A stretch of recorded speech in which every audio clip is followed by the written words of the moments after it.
श्री गुरु ब्रह्म महिमालिक शरण गुरु कृपा YouTube channel तरफरु आपण मानकु हार्दिक अभिनंदन जनाई आरंभ करने को जाउची 2026 मसीहा फेब्रुआरी मासरे 12 गोटी राशिर राशिफल।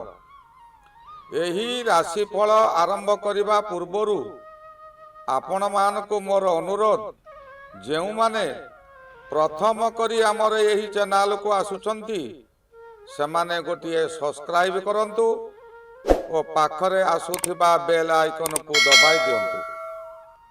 आपण मानकु मु एठारे कहि रखुची जो मानकर विवाह विलंब हेउची किंबा बारंबार चेष्टा करी चाकरी रे फेल मारुचंती, पारिवारिक गंडगोल रहुची, स्वामी स्त्री मध्यरे वाद विवाद लागी रहुची, सेथि सकाशे आपणकर जन्म तारीख, जन्म समय, जन्म स्थान और निजर नाम एई तले दिया जाइतिबा मेल आईडी रे प्रेरण करंतु।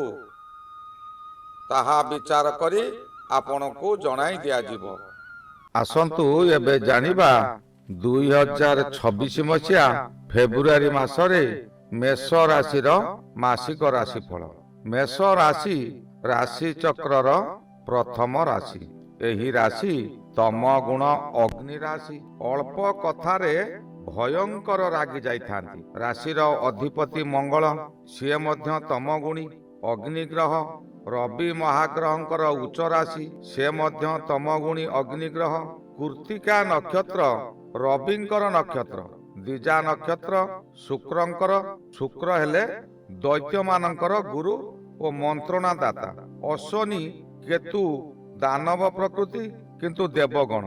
एही अश्वनी नक्षत्र रे जात व्यक्तिंकर रवि लग्न और चंद्रंक मध्यरु जिए जन्म समय रे थिबे तांकर गंड दोष लागि थाए, जहा द्वारा जन्म हेबा दिन ठारू माता पिता सहित निजे मध्य उन्नति करि पारंती नाही। एणु एमानंकर गंड जोग शांति करिबा परे जहा कि उन्नति होइथाए।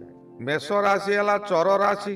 यह चर राशि होइतिबारु सर्वदा चलचंचल अत्यधिक अस्थिर हेतु बहु कार्य फेल मारंती। 2026 फेब्रुआरी मासरे मेष राशि व्यक्ति बहु उन्नति करिवे।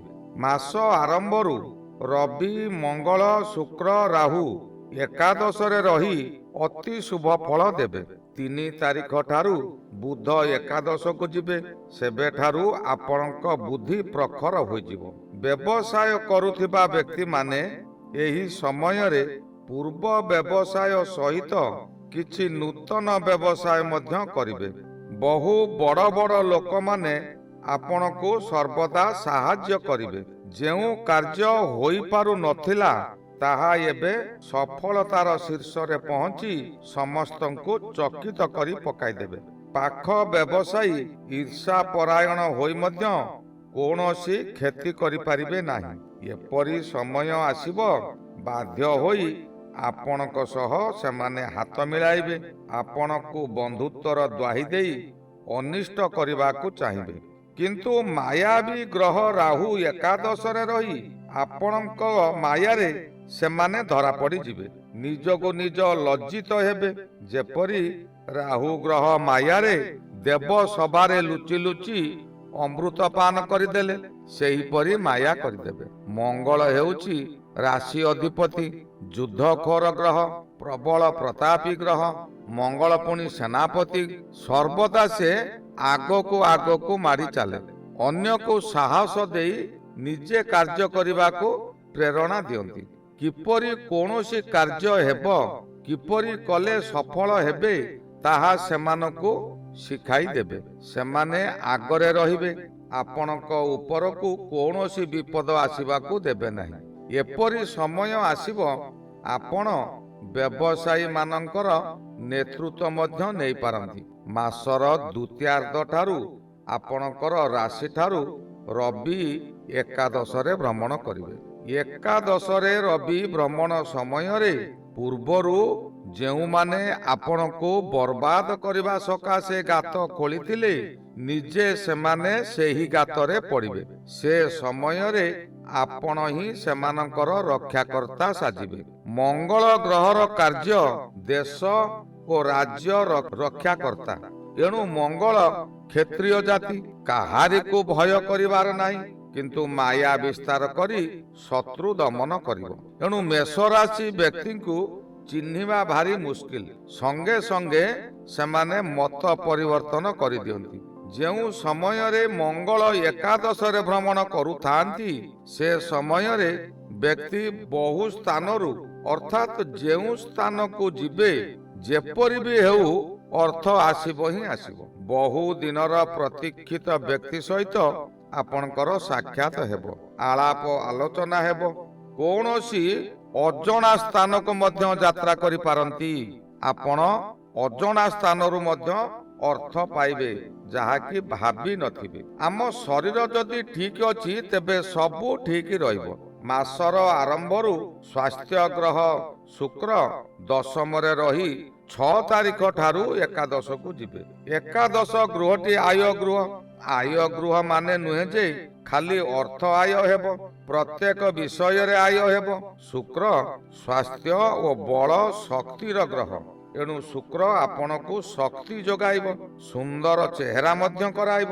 ପୂର୍ବରୁ ଆପଣ ପ୍ରେମରେ ଧୋକା ଖାଇଛନ୍ତି, ଏବେ କିନ୍ତୁ ପ୍ରେମରେ ସଫଳ ଜଣେ ସଫଳ ବ୍ୟକ୍ତି ହେବେ। ଶୁକ୍ର ଗ୍ରହ ଏକ ଆଖି ବିଶିଷ୍ଟ ଗ୍ରହ।